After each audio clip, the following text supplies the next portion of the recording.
Takže a všetkým ahojte. A to je asi prvá alebo druhá časť, čo som v minulej časti ukazovala gymnastiku a teraz pobavíme sa o tanci. Ja chodím na hip-hop a na moderné tanci.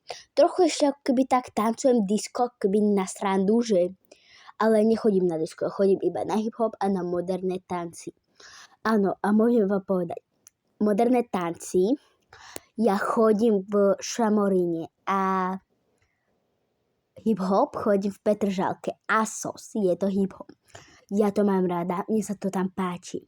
Strašne páči. A dneska máme tréning o 18:15. Áno, 18:15, to je o 6:15. Hej, a skoro budeme odchádzať za nejakých 2 minútky, takže bude aj tretia časť, ako už budem tam, ale nebudem mať až tak veľa času a asi sa budú nado mnou smiať, ale aj neviem. Ja som skoro ako tá najstaršia, neviem, predo mnou sú nejaké 2 baby a akoby moc ma nezvykli všímať, že ale akoby. Takže, ahoj. A tak sa moc so mnou nebavia. No, dobre, ale mi sa strašne páči. My máme takú pesničku, že Don't You, keby si ju poznala, že Which no mami, to je také anglické.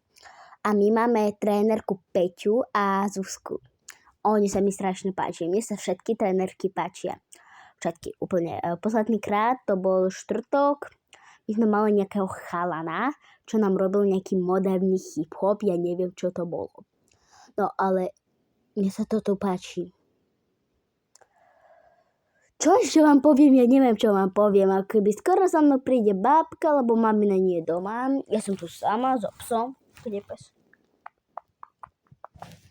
Takže takto. Stretneme sa v druhej časti, čo budem aj tu. Ahojte.